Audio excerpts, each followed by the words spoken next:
Ladies and gentlemen, please welcome Stephanie Street and Jennifer Palmieri.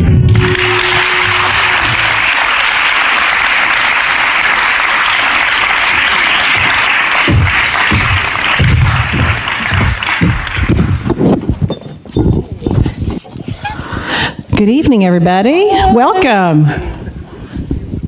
This is going to be a really fun program tonight. It's going to be fun for me personally, first of all, because Jen Palmieri is one of my dear friends. We worked together in the Clinton White House when we were both teenagers. It was a special program. Yes, and she also worked with me in the scheduling office for a short while during our 8 years. Can I tell the story about the first time we met? Let's hold off for 1 sec. I'm not sure what that story is, but my husband and children are sitting in the back row there, just FYI. But anyway, this is going to be a lot of fun. Jen has had a remarkable career. She worked with Leon Panetta. She served in the White House in many roles. One, as I mentioned, she worked in the Clinton office, the scheduling office with me. She served as the Deputy White House Press Secretary in the Clinton White House. She served as President Obama's Communications Director, and obviously she served with Secretary Clinton and was the Communications Director for her presidential campaign. She is a brilliant author. I don't know if any of you have read this yet, her first book. It's terrific, and we are just so grateful that she included Little Rock as a stop on her national book tour. Her book has been #1 on the New York Times bestseller list, which is very impressive. Yay! And I'm so pleased to see such a great crowd here tonight. I want to recognize and thank Dean Skip Rutherford and Nikolai DePippa from the Clinton School and co-hosting this event with us. Thank you so much, Skip. I was texting with Mary today. She says hello. Yes. Now that baby, when is that baby coming? She is ready for that baby. Okay, and I know you guys are probably as well. But let's go ahead and get started. Dear Madam President is the name of this great book. Jen, tell us who or what inspired you to write this? Why did you write this book, and how did you come up with organizing it in this way as a letter to the first woman president? So after the election, and well, first of all, I'm just so excited to be in Little Rock. I love coming here. I'm so sad because I have a 6 a.m. flight tomorrow, which is terrible. But you know, I worked for President Clinton for 8 years, and it didn't matter wherever you were from in the world. Like when you came to Little Rock and you worked for Bill or Hillary Clinton, you guys have always made us feel like family, and I just love coming here. So it's really great to be here again. After the election, I wanted, it's like, I think like a lot of people, you want something good to come out of this, right? And and this weird thing happened, because I was really worried when we first lost. I had the thought, what are little kids gonna think? What are little girls gonna think? And what are women gonna think? And how I thought, wow, women who are thinking about running for office are gonna look at what happened to Hillary and be like, oh, gee, yeah, here's what I wanna do. That looked like fun. I wanna go do that. And then it was amazing because shortly thereafter, you found that's not how women reacted, right? You had to decide if you weren't for him, you had to be like, either men like that were meant to win in America, or what this shows, her defeat and him winning, what that shows me is all those doubts I've had in the back of my head are right. Like we were playing by the wrong set of rules. And I felt like just a very outdated set of rules. And you know, women deserve better, can be better, and we're just gonna do things differently. We're just gonna engage differently in the world. And I wanted to get at what that was about, and thought I had seen, because when I started working for Hillary in the campaign, I didn't actually think it was gonna be that hard to elect the first woman president. And I just saw a lot of the obstacles and thought, because of that perspective, and then also just having worked in politics for 20 years, I adopted some own lessons in my own life that, I weirdly felt optimistic about the future and wanted to convey that. And it was not easy to get people to think that was a good idea in the publishing world at first. And I just hit it with the right agents who, interestingly, were Republicans, 2 men, but they're not supporters of President Trump. And they were the ones that said, start this on November 9th and look forward and just draw the conclusions about the lessons that you've learned that are going to help people going forward. And that was the only... And then I just found that it really flowed. I wrote it in 2.5 months. It came together very quickly, yeah. And I like writing. As it turns out, I like being in a room by myself, and I think this, send. Well, you are a very good writer, yeah. Greg, not 19 people weighing in. Yeah, just like, I think this, send. Yeah, it's great. I want to, if you will indulge me, I'd like to read a short passage in the book that talks about women and ambition, and then I'd like you to give us your thoughts. This is on page 44. When Hillary first started the 2016 campaign, she sought out the advice of women academics and researchers who have done a lot of work looking at the issue of women and ambition. After listening to them and others, our polling team advised us that Hillary's ambition needed to be expressed in terms of her desire to serve others. Otherwise, her campaign to be president was off-putting to people. Our culture still tends to characterize ambitious women as pushy, conniving, and selfish. This is not unique to politics. It's true for women in any walk of life. That's very depressing. So talk a little bit about the notion of Hillary's ambition sort of being in that box of to serve others, and does that work? Or Evidently not. But well why enough. do women have to jump through hoops and try to be smart but not too out there, and Right. be, speak firmly but not be too firm? It's like a balancing act. That is exactly right, because there's the other thing, I think it's in that same chapter, well, it's in a different chapter, but the advice that we would get, so we got advice like that about how, that was from Sheryl Sandberg, gave us that advice, and some other women researchers, academic researchers, and it's disheartening to hear, right, because you're like, really? She's got to say everything's got to be about in service to others? I mean, at some level, that's why she wanted to be president, right? She wanted to solve problems and help people. So you're like, all right, I guess. And Hillary it might surprise those of you who know her well to know she was fine with it. But she was like, whatever, if that's where people are, like, if that's what I got to do to meet people where they are and convince them that I can lead them, I'll do that. But the attribute that they liked best in her, which I found this really dispiriting, was that she had been Secretary of State for President Obama, and that what that meant was she was willing to put aside her own ambition to work for the man who had defeated her in an election.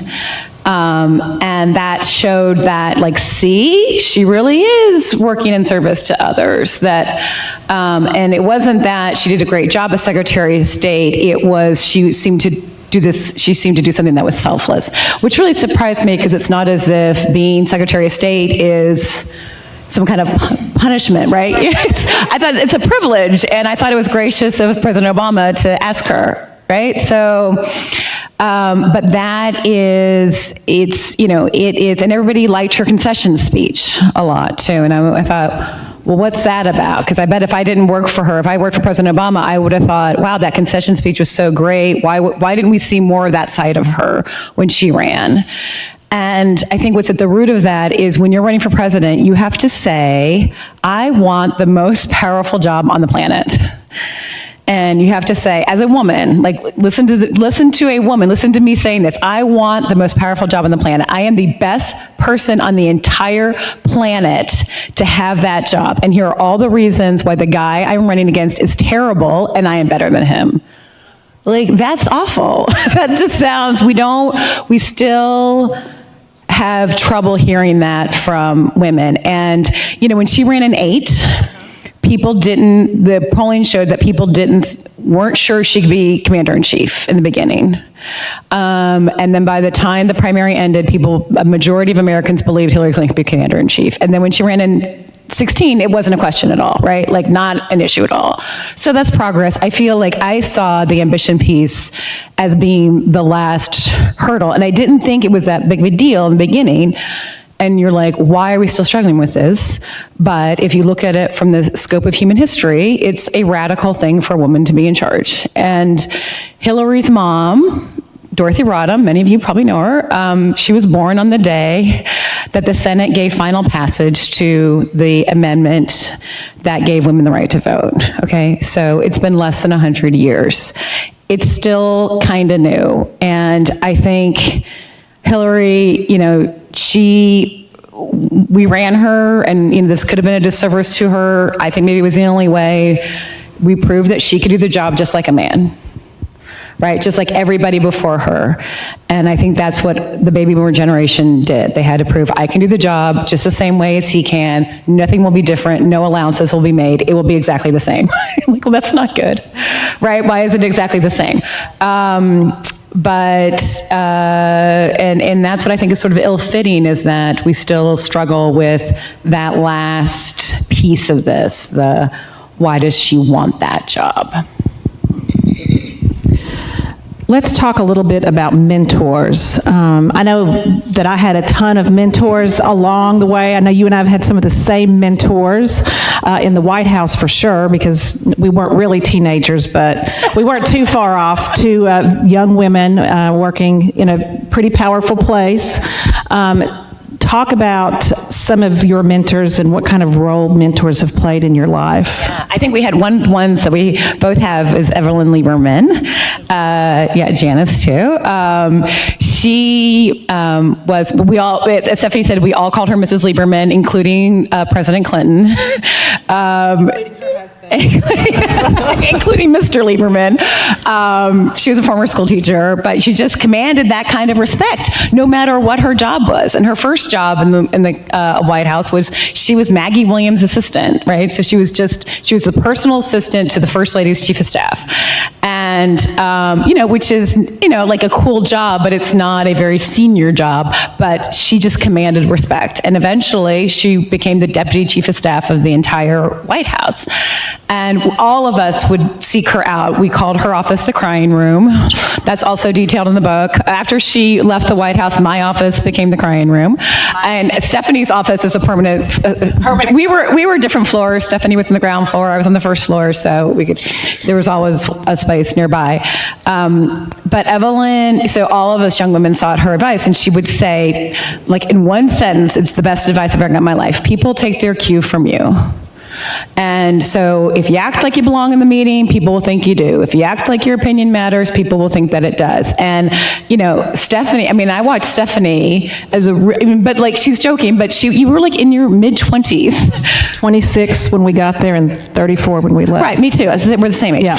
And, but Stephanie Street just commanded respect in those hallways and anywhere she went. And it was just, you just act as if I am in charge, act as if I belong here. And you gotta believe, that only works if you believe in your gut. I really do, and I really do have value, and I belong here. But we jokingly called it fake it till you make it. Yes, but we did indeed make it. Did. But that is, but we had a lot of great, Alexis, lots of wonderful. Yeah, a lot of women that, Hillary, Maggie, a lot of women that, were like maybe 10 years older than us that paid this way. And we had great men too, that we worked with. Leon Panetta was my first boss. I was really lucky. He just happened to be my congressman, and, a really great public servant to learn from. And, one big takeaway I took from both President Clinton and President Obama was the value of the perspective of people who don't look like everybody else, right? Like President Clinton, this is a big priority for him. Who's in the room? How diverse is the staff? What perspectives are represented? And I learned it's like the people who don't look like everybody else. It's the people who didn't all go to the same schools, who maybe went to state schools. they're the ones who had the most interesting perspective that for either President Clinton or President Obama to say. And with President Obama, he would, in meetings, if you hadn't spoken at the end, he would ask you, what do you think? What do you think? And usually, as you might well imagine, it's women who haven't spoken.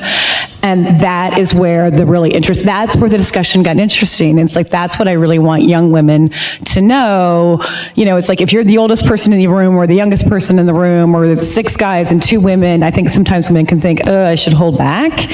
And like what I learned from Evelyn is like, no, you gotta speak up. And I see it like makes all the difference when people, particularly if you have a different point of view, if you made it heard. I don't think anybody looks at the world today and thinks, wow, we have it all figured out.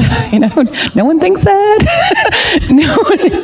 No one looks at the world and thinks we don't need to hear more perspectives. So I feel like if everybody, men and women both, shared more with themselves, it would be better. And that's a lasting legacy of Mrs. Lieberman.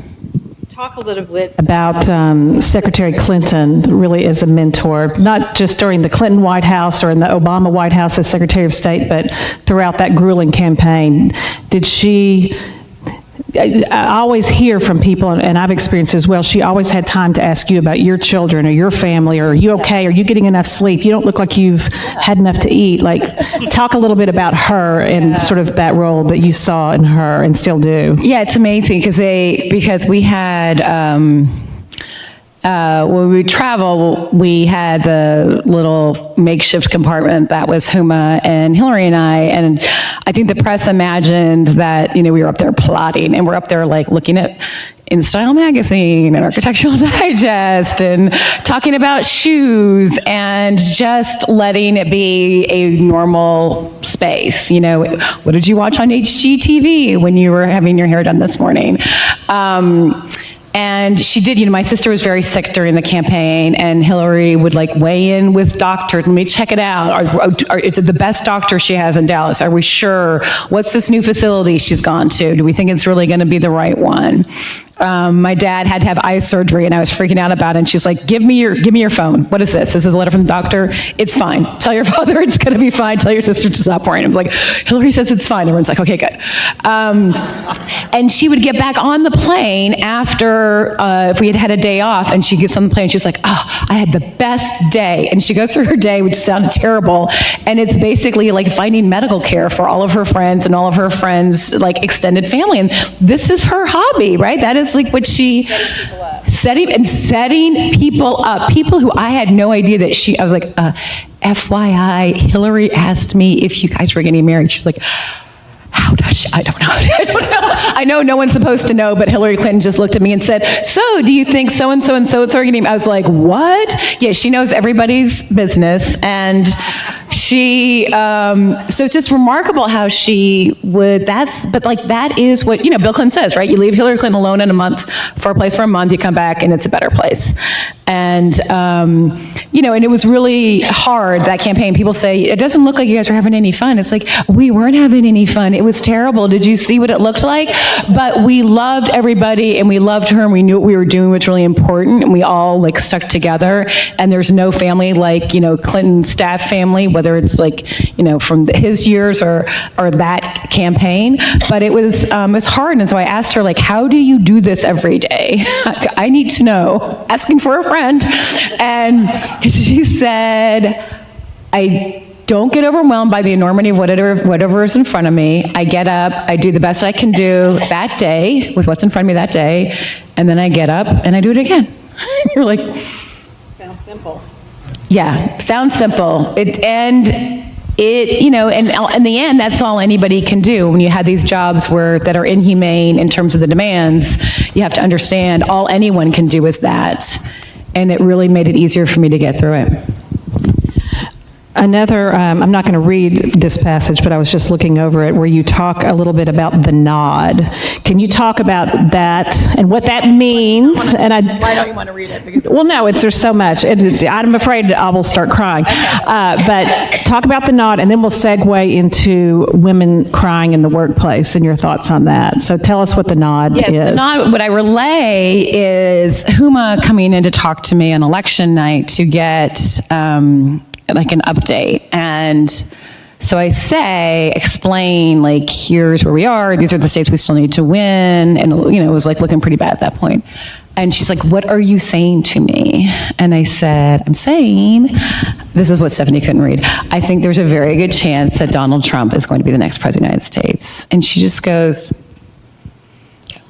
like, just nods. Like, and I nodded too, and I thought, so not surprising, but remarkable. Like, what are we doing? The two of us, it's like the worst possible outcome that we spent years of our lives fighting against, and we just both nod. And I imagine in that moment, all, like, the times I see Hillary nod, the times, all the bad news I've gotten in the last 2 years, you're going to lose the Wisconsin primary by 22 points. Oh, okay. We're going to lose New Hampshire by 20 points. She has to testify in front of the FBI. That's going to be 4th of July weekend. She has to testify in front of the Congressional Committee that Russians hacked us and they're leaking information to help Donald Trump. You're like, oh, okay, all right, sure. I'll just, like, put that on my to-do list, because that's what happens every July, a presidential campaign. Like, this stuff was insane. And we always, it's like, particularly as women, you just, like, programmed to be like, I can't blanch. I have to prove that I am tough enough. And I am really tough. I don't feel like I have the need to prove it anymore. And you wonder, what if I'd handled it differently? What if at some point I'd said, that's crazy, we can't absorb that, or we got to do that differently, or, not just had to felt like my first reaction isn't what's the right thing to do necessarily in response to this news, it's how do I look like I can handle it? And that just, like, I think that prevents us from making the best decisions. In sort of that same chapter, you talk about showing your emotions in the workplace. And to be honest, I still haven't completely embraced that part of it. I agree with like 98% of your book, and I'd like to believe that, but it just seems like, I guess it's just the world we grew up in, and I'm a nodder myself, and you can't show, you're always told as a young woman, never let them see you sweat, or cry, or put on your game face, or fake it till you make it. So talk a little bit about sort of showing emotion in the workplace and why you think we need to do a better job of that and not feel like it's not appropriate for women. So I wanted to be sort of provocative in this. It's like the opposite ends of the spectrum. There's the nodding where we absorb everything, and then on the other side, it's the crying that I think almost every woman I know and a number of men, it does happen. Like, at some point you cry in the workplace. I don't, like, sob openly at work, nor do I advocate for that. But, I am easily moved to tears because when I'm talking about something that I care about. It's already happened once here. It'll happen again before we're done.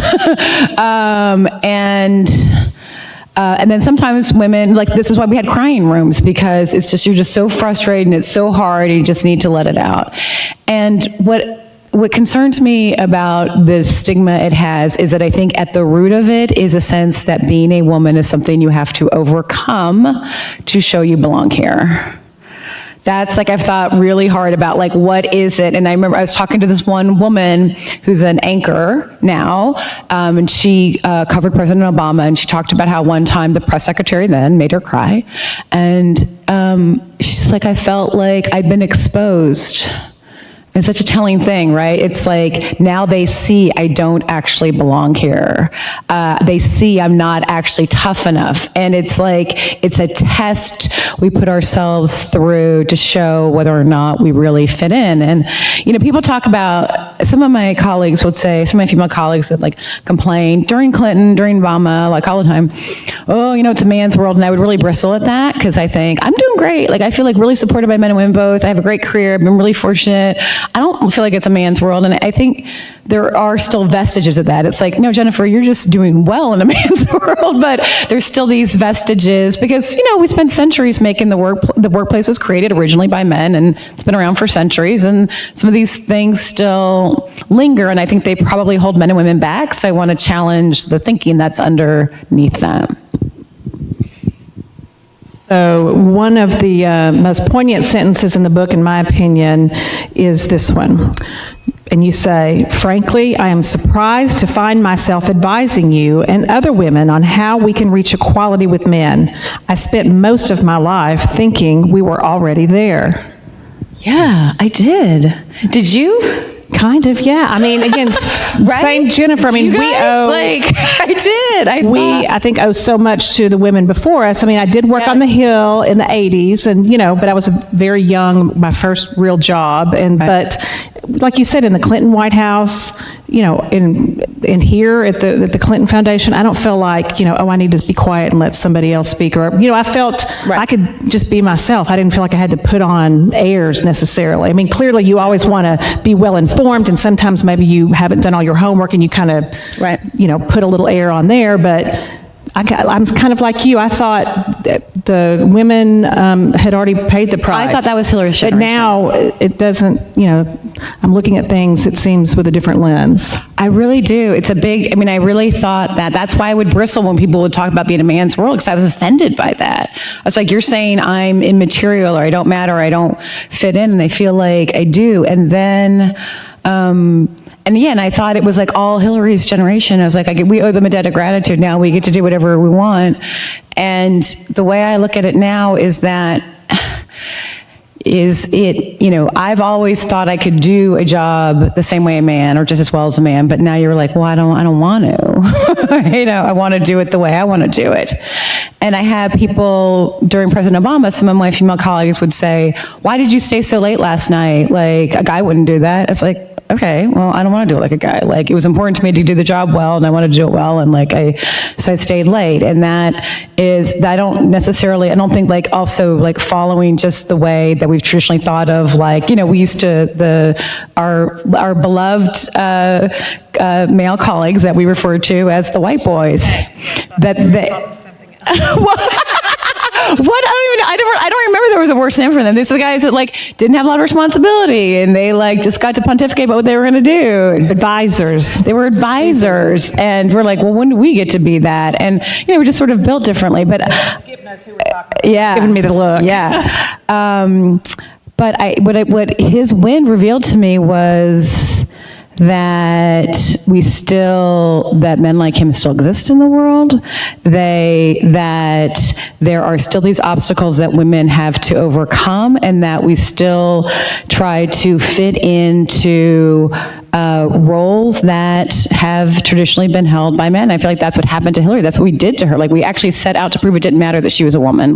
That was the goal, which seems ridiculous now and robbing her of a lot of her own qualities. But that's what the women of her generation would do. I can do it just the job just the same as him. And I think that we hadn't really appreciated that true equality can be something different. It can be that women just don't get to do the same thing as men, because that means women get the same opportunity. If men and women are represented equally in Congress, that means that Congress is going to be a little bit different. Congress is probably going to be better because it's going to be more fully representative of everyone. And that doesn't take away from anything. That's additive. And so as discouraging it is that you think, oh, we're not there yet, I think there's some part of it that's inspiring, because you think, oh, it could actually be different. We just had this really limited sense. We thought all we were supposed to want was what we had seen men have before us. And maybe we want something a little different. And maybe when women are fully integrated, and all people of color are fully integrated into politics and business and however they want to engage in the world, well, it's going to be a better place. So it's a lot more work, but ultimately it could be better. We can get there. Well, I could sit here and ask you questions for the next 2 hours, but I'm sure there are folks here in the audience who would like to have an opportunity to ask some questions. So let's open it up, and please wait for the microphone to come to you before you ask your question so everyone can hear. I think right here in the very back.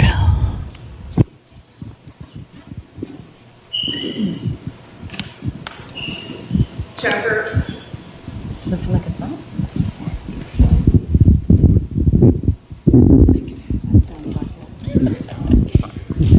Jennifer, thanks so much for coming. My name is Angela DeNovi, and I am a student in the Executive Master's Program with the Clinton School, and also I'm a fan of yours and follow you on social media. And I appreciate both of you First, talking about the perception that you thought that women were already there. I'm a little bit younger than you. I worked on the 96 campaign as my first election, and I agree with you. I thought we were there too, and this was really surprising. The question I want to ask for both of you is, at what point, so you were faking it till you made it in your 20s, at what point, was there ever a point when you had that confidence, when you knew, like, yeah, I really do belong here? Like, it wasn't a question every day, every meeting someone new who's in a more powerful position than you. Did you ever reach that point? Because I'm not there yet. I did in the Obama White House, and the funny thing was, in the Clinton White House, I didn't have any problem speaking out, because, first of all, no one completed a sentence in 8 years, including poor Bill Clinton. Like, the man is interrupted constantly. Like, I mean, I remember when I left, I was like, you guys, it's different out there. Like, people wait till somebody stops talking. Like, we're going to have to... Flagging, it's a problem. Everybody's gonna have to reprogram themselves. But in the Obama White House, when I was the White House communications director, so I had the platform, but I also had the responsibility of when I spoke, the President of the United States was going to act on what I said, and that was really scary. And I kept thinking, there's somebody gonna be who's better than me at this job. And I had in my head people who I knew were smarter than me, would be better than me, and so I got really tripped up. And then finally, I decided to allow myself to believe that if you had a national competition to find the person who could be the best White House communications director, you could find somebody who was better than me, but not that much better. just like marginally better. And I'm the one who's here. And Barack Obama's president of the United States, really smart guy. He picked me for this job. And, he said something in a meeting once of women where he could tell somebody was holding back. And he was like, speak up. You are in the room. Like, look around. See how the office is rounded corners? It's the Oval Office. Like, if you don't speak up, basically it's like, if you don't speak up, you're not doing your job. You're not bringing yourself to this effort. And it was that combination that made me realize, and this is like a good thing about having had our jobs in our 20s, because like we saw Bill Clinton, who as brilliant a guy as he is just a human dealing with problems for which there are no good solutions, and you just gotta go and just gotta know in your gut, like, I am like, and once I let go of the idea that I had to be perfect, it let me be really good. And that's when I felt like I could let go of that stuff. For me, when I first went to the White House, I was the deputy director of scheduling, and I held that position for 2 years. They went through 3 or 4 directors of scheduling, I think, in that 2-year time period, because it's a tough job. And you had to know how to play well with others. You had to, understand that you weren't the person making the independent decisions about how the president would spend his time, that you were really in charge of running a process whereby all of the senior folks in the White House would have a voice at the table. And ultimately, there was a very tight process on how the schedule would get put together. And you had to have a backbone because people were always trying to go behind your back. You had to have a really great relationship with the chief of staff, which I had a wonderful relationship with Mac and Leon and Erskine and John, and that worked out. But for the first 2 years, I was the number 2 person. So I was always, sitting back, waiting for my turn, waiting to be called upon, asked upon. And then one day, after 2 years, they finally decided, okay, well, she's young. She's from Arkansas. She's, 28 years old. I think she's proven herself, let's go ahead and give her the job. And they made me the director. And so at that point, I realized I couldn't just sit and wait to be called upon, that I had to run all the meetings. I had to go into the president every day by myself, or take somebody with me, or to brief him. If you followed my social media today, you'll see that I posted a picture of Jennifer and I in the Oval Office briefing the president in one of those daily meetings. But that's when I sort of feel like I got my sea legs, and realized that it was so scary. I remember just the butterflies and knots, and we used to have these big meetings in the cabinet cabinet room with all the assistants to the president. Secretary Clinton would come sometimes if it was like a foreign trip, and you're just sitting there like presenting all of the information. You're the person you know showing like what the different options are. You know, it's pretty stressful. And so the first couple of times I did it, you know, but then you do it every day, and you just kind of it's still kind of scary, but then it's not as scary. So that's kind of when I realized, I guess that was in about 97, 98, when I realized, yeah, this is me. I have to be prepared. I'm the one, and you know, putting the information out there. It better be right. And I learned very quickly with President Clinton, do not fake it till you make it with him. You can fake it till you make it with some other people, but don't ever try to pretend like you have the answer if you really don't. I learned real fast that he will totally call you out on it. So it's best just to say, you know what, Mr. President, I don't have that information, but I'll get right back to you. There's no one who knows airports better than Bill Clinton. Like, even 20 years ago, it would be so annoying. He's like, are you sure? Because I think John Wayne is closer than LAX. And you're just like, oh my God. Can't you worry about Bosnia? What? And he was, and like, he knows everything. And he was always right. Always. It was so annoying. Well, I don't know. I think John Wayne's gonna be closer than Burbank. You're just like, oh my God. I don't think, and then you'd be like, I don't think you can land the 747 there. Yes, you can. You can land the 7. He's like, oh God, he knows everything. Who's next? Right here in the very back, in the middle. Thank you very much. I'm retired.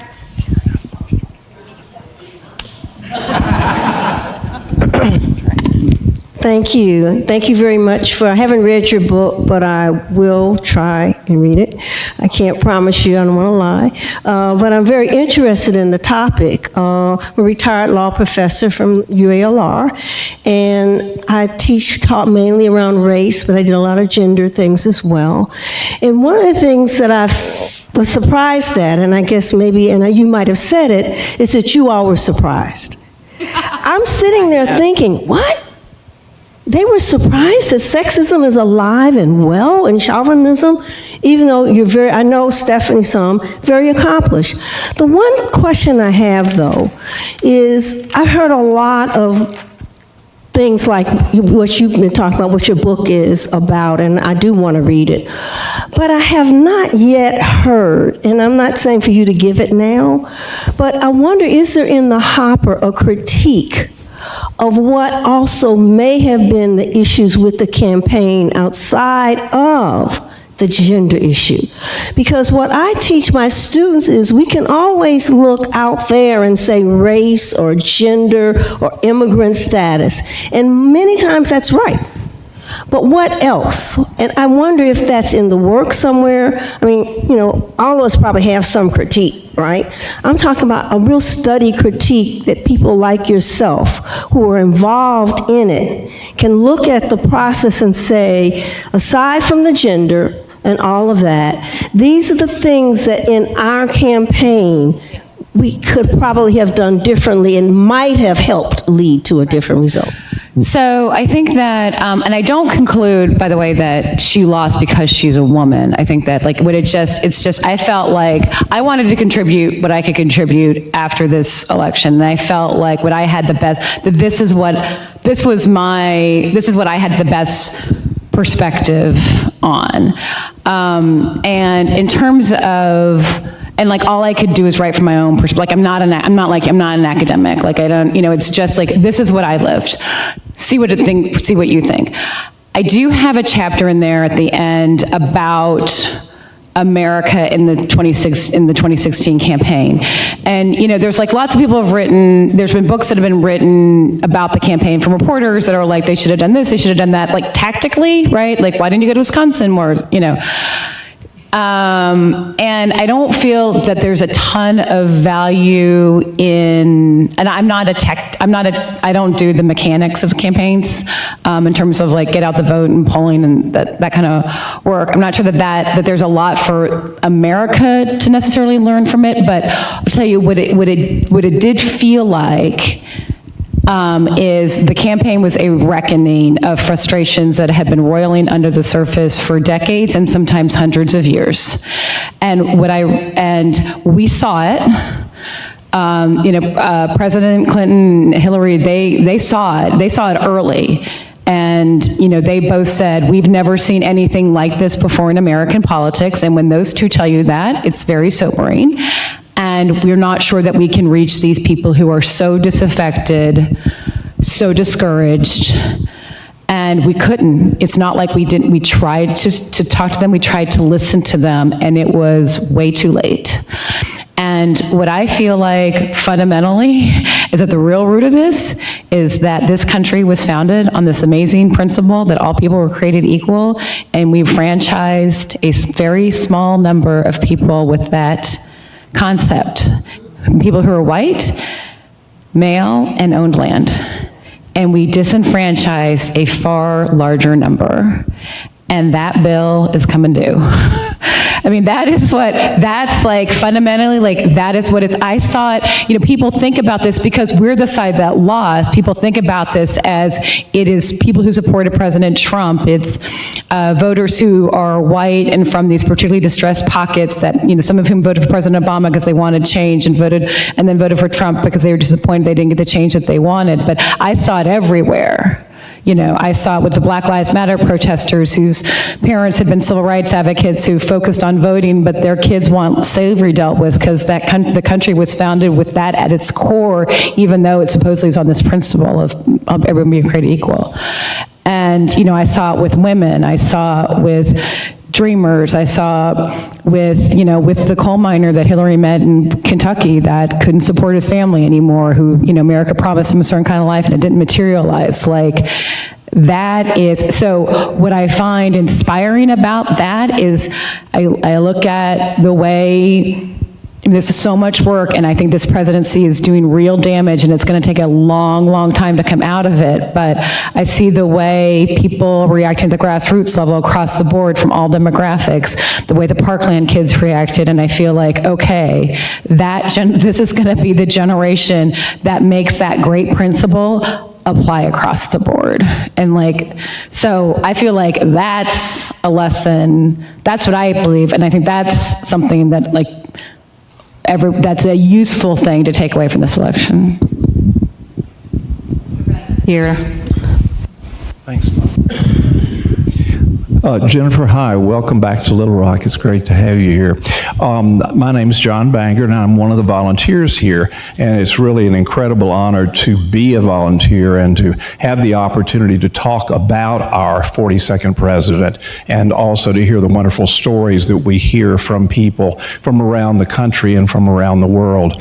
I'm going to put you on the spot. Okay. Stephanie, I'm fortunate enough to volunteer some over in the foundation offices, and I have a tremendous amount of respect for Stephanie Street and all the work that she does. We also have in the foundation office primarily women who work in that area, and they're some of the most brilliant people, and it's a great treat to be with them.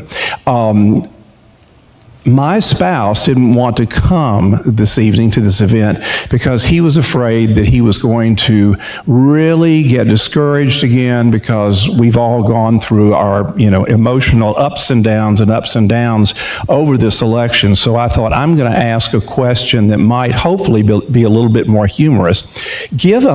Tell us what you recall as possibly the funniest thing that ever happened to Stephanie or from Stephanie when she was in the White House. Because now I may never volunteer in the foundation offices again as a result of that, but I thought, well, why not? Let's have a wee bit of humor, because we always need that to keep moving and moving forward. Can you do that? Maybe you should tell the first time we met. The first time we met. So I was really scared because I worked for Leon Panetta when Leon was the budget director, and we were in a different building, and then he became the chief of staff. And, so we were like the new people, and I hate being the new people. And none of us had worked on, Leon didn't work on the campaign, I didn't work on the campaign. So it was like the first time people were coming into the West Wing that hadn't been part of the 92 campaign. And Ricky Seidman brought you into the office. So Ricky was the head of scheduling at that point. And Ricky's just this very spiritual, really warm, loving person. And she's like, Jennifer, I want you to meet Stephanie. And she brings Stephanie over to my desk. She's like, this is Stephanie. You're going to work with her every day, and she's amazing. You guys are going to love each other. And Stephanie is just shooting me daggers.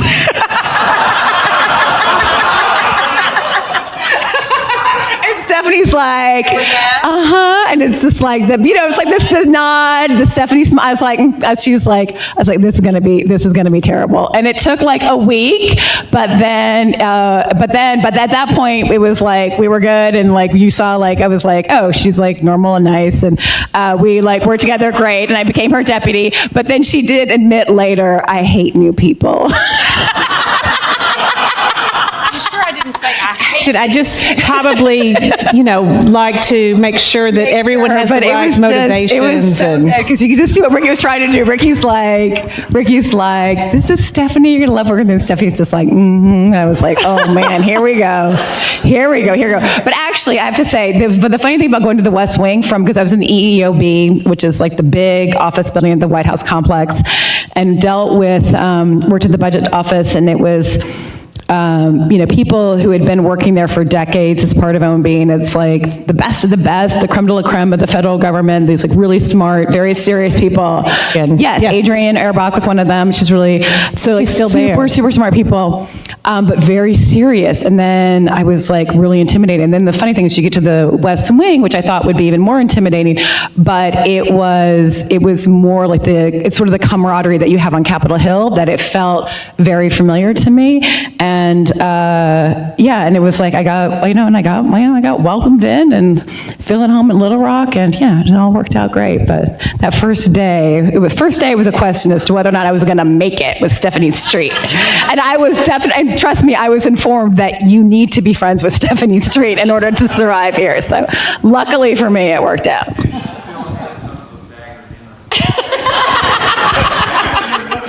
Yeah, John. Maybe. Yes. Who else has a question? Oh, Dave is here. What a special treat. Oh my gosh. Hello, Dave. This is exciting. Hey, so nice to see you. So were we all white boys? No, you were a hard worker. So I wanted to relate an anecdote I had heard that kind of broke my heart, even though it wasn't a politician I was a fan of, from Advance. And for most people in this room probably do know what Advance is, but it's the logistical work that's done in advance of the presidential visit or the candidate. I was told that Elizabeth Dole, when she ran for president, when she had town hall meetings, which she didn't do very often, that she had tape marks for every single step she took across the entire town hall for the entire hour. And to me, that seemed symbolic of a person who just felt they were in a straitjacket to be what the world wanted them to be. Yeah. And I always felt like,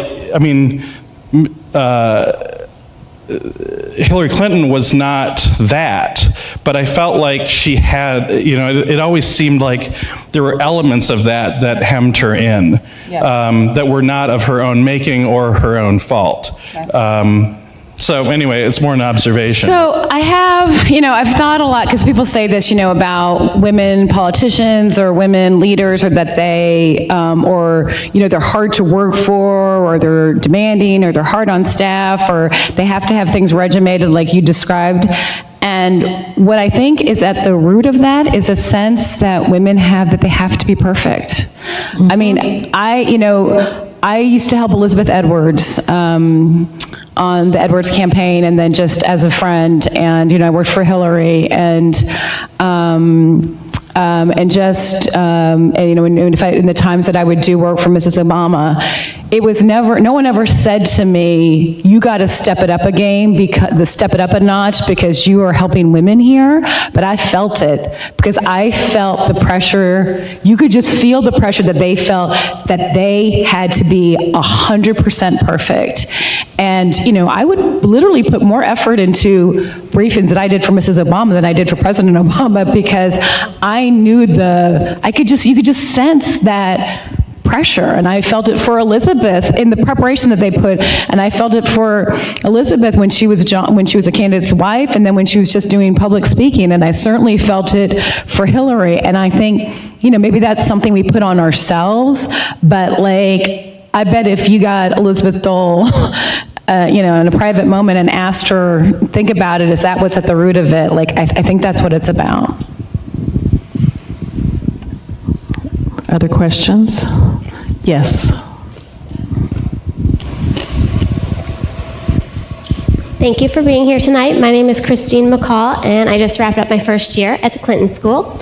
My question is, and I haven't yet read your book, I'm going to pick it up when I leave tonight, so you may address this at some point.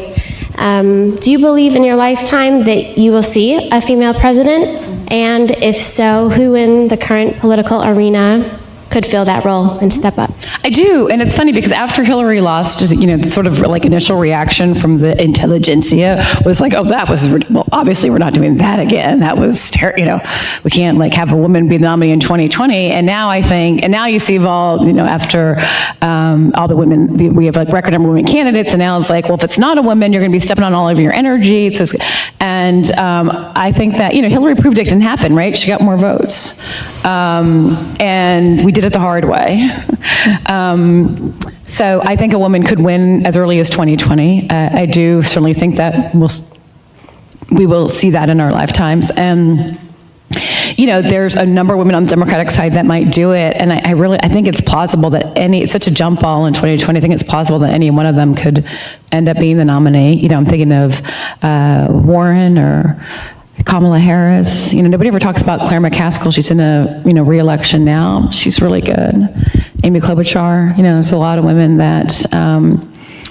Nikki Haley may primary Trump. I don't know. So I think it is. I think it's not in the too far off lane. I did not imagine that I was writing this letter of advice to the first woman president to someone who's not on the planet now. Questions? Oh, I think I know you. Olivia.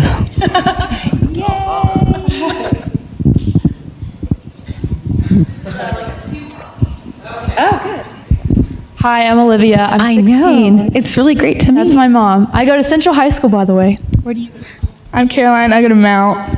So I'm just wondering, I know times have changed and roles for women have expanded. And people look at women in a different light now. But I know this is probably a commonly asked question, but as a woman who wants to grow up and be a leader in the workforce in her community, do you have any advice for that? Yes, you should stay as, how old are you? 16. Okay. So do you feel more confident now or more or less confident than you did when you were 9 years old? Probably less. Yes, exactly. There is my big epiphany is there is nothing more confident in the world than a 9-year-old girl. I agree with that. Right, Caroline, right? So she's like, yeah. So, and it's so we come into the world with all of this confidence, and think we're amazing because we are. And then somewhere along the line, you start getting all these signals from society, it's hard as your parents tried to protect you and keep you that precious, confident 9-year-old girl. We start to become inhibited. And so my big advice, it's when I wrote this book, I thought I want young women, I want women like you to read it and don't learn those lessons. Don't, be as fierce and confident as you were at 9 years old your whole life. Because that's how I feel now, right? I feel 40 years later, I am that girl that I was when I was 9 years old. And that is, and I think your generation gets to be the ones that don't do that. You were in the March for Our Lives, where this really occurred to me was watching Yolanda King, MLK's granddaughter. She's just so confident, so joyful, 9 years old. Emma Gonzalez is standing up there. She's just she's got tears streaming down her face for 6.5 minutes, the time that it took for that shooting to happen. And it's like, I don't ever want, I mean, just tell Emma Gonzalez that it's not okay to cry, right? That was such a powerful moment, right? Full of power. She's crying. That's just like her expressing this emotion. And Yolanda King, 9 years old. Enough is enough. That's what my dream is. So that is what see, it's simple advice. That's all you need to do. Go back to her. Fierce as that. Thank you. That was a good answer. Yes. Another former colleague back here, Missy Kincaid. Oh my God. Missy Kincaid, this is so exciting. Missy Kincaid was there when I met Stephanie on that first day. And I didn't see the daggers, but Missy and I were like desk mates, yeah. we were, and it's wonderful to see you. So I'm here with my parents, and I said to my mom, we need to buy this book for my daughter for Mother's Day. We need to buy the book for my son, because I think what we're talking about is so important, because my father raised 3 daughters who said, you can do anything, and my mother said, you can do anything. But I almost wondered, Jennifer, I said, let's get it for my daughter. And I've raised a son who I believe knows Madam President's going to happen, but it almost made me realize this is also a book for the young men of this world who need to hear this message. And I think that, I've had a lot of my friends who have sons who've read it, given it to their sons, and said the same thing. Or my book agents who are both Republican men in their 40s, and read it and said, wow, I hadn't quite looked at it that way before. And it's not, I'm really, as I express in the book, like I really believe, like I've never felt in my life that men are trying to hold me back or don't want anything but for women to succeed. But what I think neither one of us, the sides of the gender divide see is some of the thinking that we've just had handed down to us, and how women have internalized that. And I think it's great. I think it's great. It's a good Father's Day gift too. But a lot of people have given it to their sons, and particularly young men, boys. This generation, I just find they're just sort of instinctually kind of get this too. But it's. I definitely, find them in the audience as well. Time for one more question, and I see Annalee's mom, Stacy, back there. Yes. Back in the 1970s, my mother went into a career that was predominantly men, and believe it or not, it was real estate. But men owned that career, and she went into one of the second largest companies in Central Arkansas, and they weren't too nice to her. And she had a lot of lessons that she learned from that ordeal, and then more women got into the career. My mother used to say this. She said, men help each other. There's this camaraderie. And she always used to question whether or not the group sports they played, and I love that my daughters played soccer and stuff, but she thought there was something about men learned how to pat each other on the butt better than women did, is what she said. But I'd like to know this, because I've been here in Little Rock my whole life, and there's so many mornings I wake up and think I want to get out of here, and I never do. Do you think it's a little worse in the South than it is up north? No, you mean about women supporting other women, or women? About the whole, men. The whole thing. The whole thing, yeah. I think it feels different. It feels different post-election across the board to me. And I've spent time since the election in Mississippi, quite a bit of time actually. I know it's going to surprise everyone. It's the state I was born in. Go ahead, roll your eyes, but you're not from there. Well, I was born there, and it's where I learned to breathe and read and write, so I feel partial to it. But it just feels different after the election. I have had the sense in my career that men support each other because there's just like that culture, again, like going back to when that culture was created, centuries and centuries and centuries ago. And that there's been a sense that women are in competition. And again, I think what's at the root of that is a sense that we don't really belong here. Men don't feel, men are in competition with each other, but they don't feel like there's only so many slots for them. And it's like, I did a video the other day to give advice for women who are graduating from college now, and I said, always support, lift up other women, always. Don't ever give it another thought. Don't just make that pledge today and don't ever look back. And don't ever think that if I invite her to a meeting, that means there's not room for me or there's only enough room for women. It's insane. It's insane. It's literally insane. There are more women on the planet than men. There is not a limit to how many of us can be here. And it is, and I have found since the election, like when I'm writing this book, any woman that I ask to help me, they're like, what can I do? Everyone's like, everybody, drop whatever you're doing over here, Palmieri, she needs help. Now we're like, okay, Cecile Richards' book's out. Okay, everybody, stop, over here, help Cecile. It's just, and it's been this amazing experience of women just having each other's back, and I feel like everyone is rising because of it. And by the way, it's not pie. It doesn't mean that if women are doing better, men do worse, right? I just feel like we're all gonna do better, and that's what feels like it's changed. There's this one woman over here who's had her, yeah. Yes.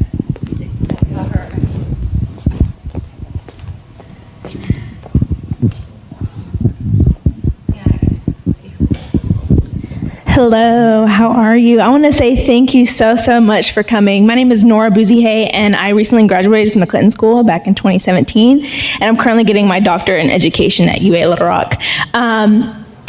Growing up in the 90s, the question you would always get is, what do you want to be when you grow up? An answer that I never saw was be the President of the United States. During the elections, I was actually working in Dubai with the U.S. government at the consulate, and I was so excited to finally put my vote in, to put that vote in to break the barrier, the stigma that we've had for years and years. And I even sent my ballot 6,500 miles away to vote for the potential of first woman president. What I saw was the lack of women supporting women for a high role. Because during the times of women having the right to vote, all women came together as one to push that. For me is, why did women, as one womanhood, come together to fight and push for that first woman to president? So my question to you is, where do you think the gap lies, and how can we push forward to close that gap? It might be a tough question, but. Yeah, no, it's fine. I think about it all the time. I think that, some women just didn't agree with Hillary Clinton, and I accept that, some people just disagree with her worldview and her approach. And gender bias isn't gender biased, right? So we all hold these things in our head, and I feel like, when you hear people say things about Hillary, and I would hear this a lot from women in particular, there's something about her I just don't like. There's something about her I just don't trust. And I went, how are we gonna get the root of that? People would ask us that all the time, right? So I went back and I watched interviews of her and about her from the 92 campaign. Man on the street, women on the street interviews. People are not mean-spirited, what do you think about Bill Clinton's wife? I don't know. There's something about her I just don't like. And they're honestly, sincerely puzzled by it. And I think that she vexes people. She confounds them. They don't know what to make of her. There's something about her they just don't like. And she has always, her whole life, stepped just a little outside of the role that women have traditionally held, from when she gave her commencement address at Wellesley, and she ended up on the cover of Life magazine as the female face of the baby boomer generation. And then the next time we saw her, although we didn't know she was the same person, she was here, and she was Hillary Rodham, married to the governor. She was a lady lawyer, and there was something about that we just didn't like, and so she became Hillary Clinton. And then she said, she didn't stay home and bake cookies, and she was the first lady who worked in the West Wing. And it's not radical, and it doesn't seem radical in today's eyes, but it sure made people feel uncomfortable in real time. And it's not, again, I don't think it's that like everybody's sexist or trying to hold her back. They just don't know what to make of her. And that's what I felt was like at the root of this. And, a lot of women couldn't relate to her. She had this very extraordinary, singular experience too. I'm not as smart as her. I could never do what she does. I don't get it. And that's what I felt was at the root of that kind of doubts that people have around her. And she went through all this with me. My very first day I worked for her on the campaign, sat down and just laid everything out that she'd been through the last 30 years and how people in the press reacted to her. And she said, at the end of it, she said, I'm just a simple and serious person, and I don't understand why I provoke such rage in some people. And I was like, and she's, it's like, it was such a poignant moment because you see there's this thing that's Hillary Clinton, and then there's this person that we all know. And that's when you realize this isn't about her. The rage, even some of the adulation isn't about her either. It's like what the first woman had to go through. I mean, it makes me really sad that my friend had to be the one to do that because it was brutal. And she would have been an amazing president. But I really think she made it possible for us to see what's at the root of that. And I think next time, there's probably going to be a little more enthusiasm across the board, but particularly from women, about supporting this first one. Jen, thank you so much for fun. coming back to Little Rock for this program.